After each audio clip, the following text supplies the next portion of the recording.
ఆర్థికంగా ఎట్లా దోపిడీ గురవుతున్నాం, సామాజికంగా ఎట్లా పీడనకు గురవుతున్నాం అనే అంశాలు చాలా వివరంగా వివరించారు మిత్రుడు. Thank you brother.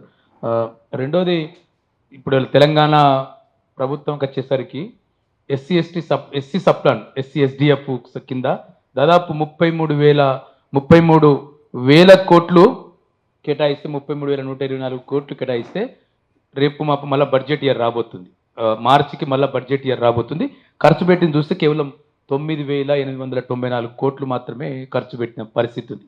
Mother departments అంటాం కదా సార్, ఎస్సీ డిపార్ట్మెంటు, అదేవిధంగా మన ఈ గురుకుల విద్యాలకు సంబంధించిన డిపార్ట్మెంటు, ఎస్సీ కార్పొరేషన్కు మొత్తం 7,000 కోట్లు ఇస్తే ఖర్చు పెట్టింది కేవలం 1,000 కోట్లు. ఇది వాళ్ళ లెక్కనే సార్. ఇది 1,092 కోట్లు మాత్రమే ఖర్చు పెట్టిన పరిస్థితి ఉంది.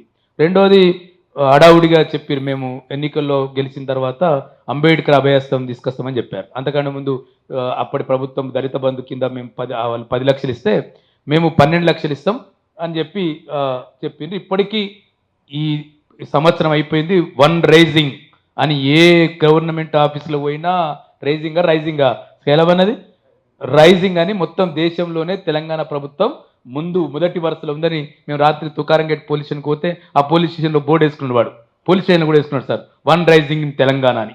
అది చూస్తే ఆ పోలీస్ స్టేషన్ లెక్కలు స్కైలాబ్ గారు చెప్పారు, 120కి పైగా కుల దురంకార హత్యలు తెలంగాణలో జరిగినాయి. రక్షణ లేదు వాళ్ళ దళితులకు, ఎస్సీ ఎస్టీలకు రక్షణ లేదు, వాళ్ళ హింస విపరీతంగా పెరుగుతున్నది మనకు ఒక లెక్క బయటకు వచ్చింది.